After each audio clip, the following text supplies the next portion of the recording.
I'm a big fan of the Basting in the Hoop feature on the Pfaff Creative Icon. I'm actually going to show you 3 different uses of the Basting in the Hoop, plus how do you activate it. There's multiple places you can activate it on this machine, so if you don't know you need it until you need it, it is very easy to add right before you stitch. Now, I've been adding this sewingmastery.com logo to a couple shirts. I've got one here that I'm actually pre-marked just with pins. I did try this on just to make sure that that is where my location is. We do have a video on how to embroider t-shirts, all my tricks of the trade, and we'll link right up here in this corner if you want to check out the full length video. But on this one, we are just focusing on the basting in the hoop. So before I actually get to adding this to our hoop, I have already hooped up 2 layers of a no-show mesh stabilizer. I like this because that's actually what is softest against my skin. Now, normally I'll have a t-shirt under this kind of sweatshirt, long sleeve cover up, but just in case I don't one day, that's going to be super soft. So a great option for people with sensitive skin. I've already gone ahead and selected the 120 by 120 hoop. I did that in the hoop options here, so that's the one that is green. The reason I wanted to show you up to those steps is because as soon as you touch embroidery stitch out, this is where the embroidery hoop moves into position. You can hear it coming over, and this is the first place you can actually add the basting in the hoop features. So we have basting around the design, which is what I am going to do, and also baste around the hoop. So you can actually choose both if you actually want. The basting around the design is going to just stitch long and skinny rectangle, which I'm actually also going to stitch out just on this stabilizer so I know approximately where to position the item. So again, that's an extra bonus feature you can use when you're trying to get things lined up. So if you go ahead and touch Baste Around Design and touch OK, it will immediately add that row of stitching to go around as your first color. So if we do touch the color palette, you can see that the Baste in the Hoop feature is ready to stitch. But if I hadn't done it on that previous screen, you can open up the palette, and the very first icon in the color block list here is also the feature to add basting in the hoop. So you can touch it and it will come up in both those options. Let me show you what basting around the actual hoop looks like. You're going to see that the perimeter now has that dotted line, and yes, you can actually choose both. So we could actually have it do both. So basting in the hoop is actually a great time anytime an item is not hoopable.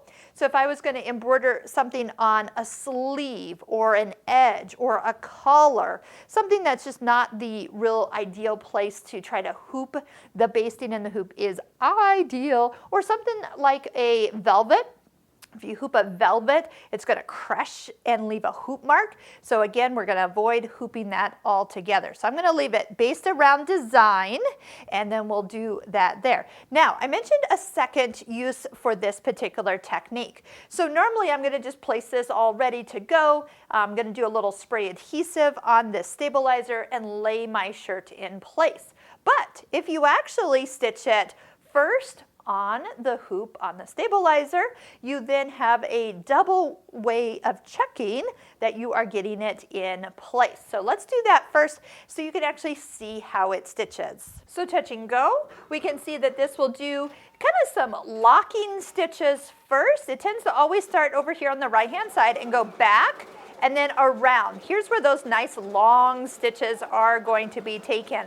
This is also another way to double check that you have picked the right size, you have a very good idea before you stitch it out that that was indeed the design or size of design you were expecting. And then it moves to the first stitch within your design. Now, I am going to reset that so it will baste again once I place my shirt in the hoop or on the hoop, and we're going to baste that in place. The other thing that I like to do is put a little water-soluble stabilizer over the top, so the basting around the design is also going to assist kind of helping hold this in place so then it doesn't move around once I get ready to stitch. Now, if you've drawn lines on your project, this outline will also allow you to double check that you have everything nice and lined up. So I do know that I am where I should be. I'm ready to start stitching out the Sewing Mastery logo.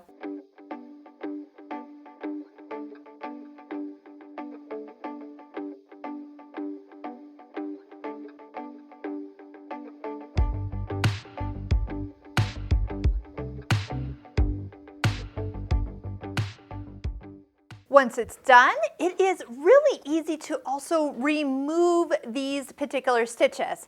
But I would recommend that instead of trying to clip them from this outside, that you flip your hoop over, use a seam ripper or your embroidery scissors, and just come in from the back side and snip every so often. These stitches are long, they are pulled to the back side, so it's going to be easy to just kind of pull these completely out. Now you do see some extra threads here. If this bothers you or if you have a lot of thread cuts on the back of a t-shirt, turn off your thread cutter. Most of the time, for this particular logo, I know it's not a big deal, but I do want to just show you as we clip those, how easy it is to then kind of get those to come out on the top side. So just give them a little wiggle, get it to lift up, and all that entire thread will just come right on out. So I'm going to go ahead and pull off the stabilizer. Again, we have some tricks in that t-shirt video of how to get all the extra stabilizer out, and I can't wait to try this on.